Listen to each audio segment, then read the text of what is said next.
So here we go. I've got to admit, I don't know what to call you. Your Highness, Dame, Laura, and I'm going to go, what do you prefer? No, just call me Laura. Laura, that's marvellous. Wonderful to see you. Thanks so much for coming in to see us. Right.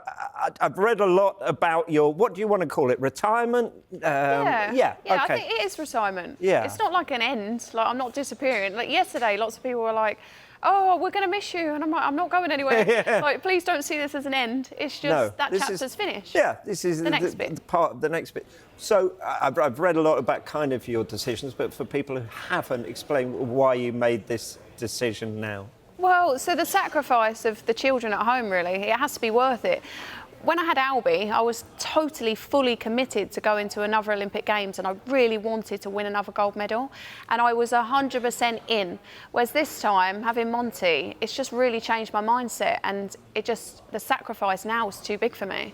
Yeah, because it is not just physical, it's emotional as well, I would think. Yeah, for sure. And I mean, honestly, the last year before the Commonwealth Games was just the hardest kind of mental strength I've ever had to dig deep upon myself, you know what I mean? And it was just really exhausting, and it's been a really draining year. That it's just, yeah, the emotional sacrifice of leaving them, I can't do it. Like, the feeling it gives me is horrible. Yeah, because I guess to be an elite athlete, and you were elite of elite athletes, you have this, it has to be almost kind of a selfish part in there. Oh, 100% selfish. You are. As an athlete, you have to be. I don't think that you can get success if you're not fully in, you know what I mean? Like, it can be anything from not wanting to go to birthday parties of people, or not wanting to drive to go and see someone because my training session at the time is more important. And you are like that. I've lived like that for like the last 12 years. Obviously, fans of yours will have their standout moments, but I'm interested in what you think your most memorable moments were. Well, London 2012, nothing beats the home games. Everyone said that to me, that if you go to the home Olympics, it will always be your standout. And it happened to be my first. And so for me, that first gold medal in the team pursuit, along with Danny and Joanna, is just my standout moment by miles. Could you, because I was thinking about it, could you actually enjoy it? Because you're so focused. Yeah. And you've got to peak at just the right time, and everything is on that. Could you savour that moment as it happened, or is it only looking back that you can I think because I was young, I think everything was fun. Like, literally the whole process was fun. Like, just so much as getting into the velodrome. The whole thing started in 2010 when I first got invited onto the senior programme. And I walked into the velodrome, and Sir Chris comes up to me and he's like, "Hey, I'm Chris."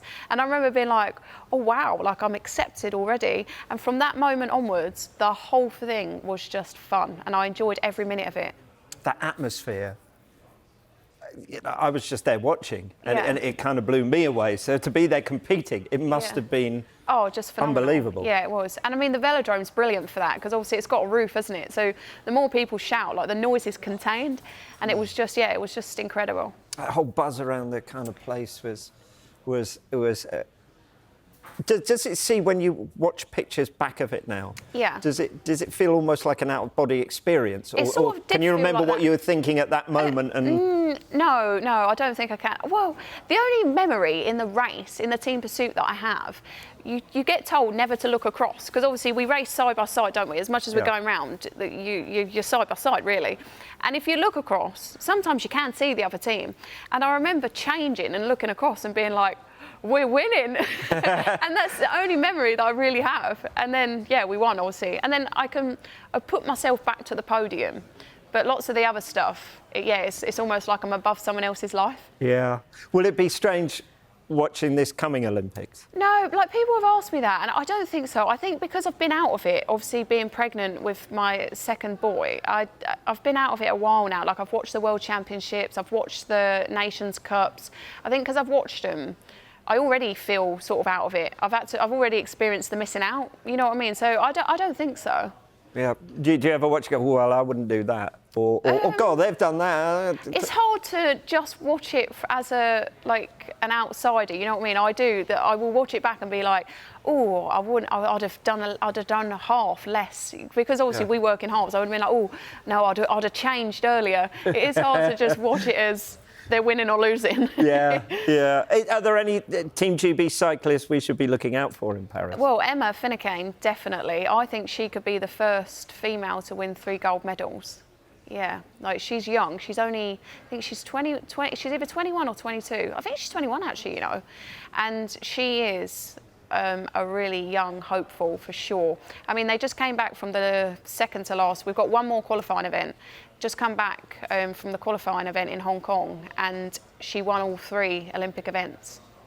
So I think she could be the one to watch out for. Is there a part of you that, because in 2012 you were, not that you're old, I'm not saying you're old now, oh my goodness. I must be old, I'm retiring, I'm 60. but, I mean, you were very young at 2012. Yeah, yeah. I mean, I was 20, yeah.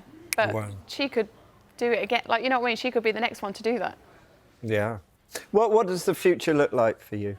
I mean, honestly, I would get my hands stuck into anything. I will try anything. I am been enjoying doing this sort of thing, like the media side of thing, because obviously, as an athlete, it's funny. You get your maternity leave when you're pregnant, because obviously once they're out, you can go on to train. And so I've had a period of time that I've already been stepped away. Doing media stuff, I really enjoy that. And then giving back to my sport too is hugely important to me. So will you be in Paris?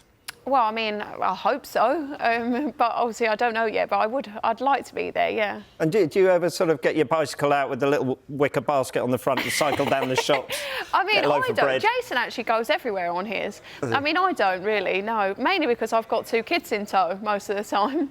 do you sort of have the kids sort of on one of those trainers on the back and cycle through the... Well, so Albie can ride because he's 6, but he hates it. He doesn't like riding his bike. Really? So, no, that's kind of put a stop to our nice picturesque family bike rides. Is there a part, there must be a part of you that never actually wants to see a bicycle again? No, I always wanted to retire still loving my sport, and I can sit here today and say I still love my sport. Because it has been an incredible journey for you. You sort of took up sport to try and, with the asthma and all of that, so it's been... It never was supposed to be, but it was. No, yeah, and I mean, it's been part of my life forever, like literally forever, for as long as I can really remember. Because obviously I started when I was 8. As much as, like, obviously I had the whole born prematurely, then I got asthma. There was lots of things that kind of were in the process, but it wasn't until I was 8 that we started riding bikes. And then from that moment onwards, it's been part of my life forever.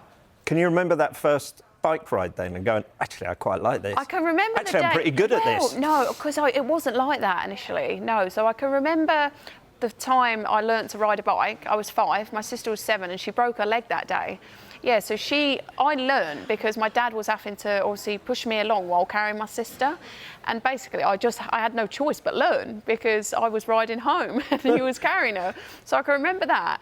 And then the first time getting on a road bike, the reason I can remember that is because I was on this beautiful Peugeot, which my mum and dad have still got, right? And my sister was a bit jealous because her first bike was a second-hand bike. And my dad had bought me this, because I was tiny, bought me this really small Peugeot. And we're descending down this hill in Cheshunt, and my hands were killing me, because obviously it's different holding a road bike brakes to a mountain bike. And I just let go.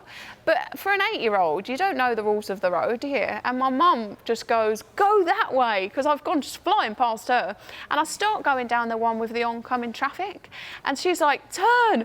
And so I just turned and I crashed into like the metal barrier that stops the cars if they have a crash, hitting pedestrians. And I just crashed into it. And I remember thinking, this is awful. Like, I don't want to do this. But then it was the whole sibling rivalry is what kept me in there. My sister loved it. Her and my dad loved it. And then once we started doing races, I really wanted to beat my sister. And then that was it, really. So that's what it was all about? Yeah, we had that for my whole career. But, I mean, the speeds you go at when you're competing, these are... have you ever been going around and thinking, actually, if I make one tiny mistake here at this speed, this is going to hurt? No, if you've thought like that, you wouldn't do it. Like, there's no way that you ever think about crashes at all. The only time I've ever thought that is Katie Archibald and me were trying to hit 100 kilometres an hour going down Mount Teedy, because obviously it's a humongous hill, it's a volcano, and we were coming down it, and I was just like, we could do it. Like, should we lead each other out? And she was just like, get on my wheel. And so I'm sprinting ridiculously fast down this hill. And we hit 100k an hour. That was actually a career highlight. I was well happy. I've never gone that fast. I bet everyone around is going, no.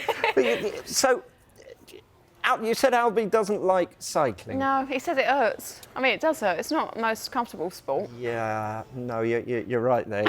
Yeah. But the genetic makeup of Albie, he's got to be a gold medalist in something, surely. I mean, I would never force it. I would love him to be involved in sport because sport gave me confidence. So, like, when I was at school, I was really, like, in myself. I wouldn't ever, we were actually talking about this in the car on the way over. If someone said, you read this out, I'd be like, oh, I do not want to stand up and read that out. But when you put me in the sporting world, tell me to go and sit in a meeting and tell someone what to do, I can do it. And I can hold my own. And if I had an opinion on my training, I would stand there and I would absolutely fight my case. Sport gave me that. Sport gave me confidence.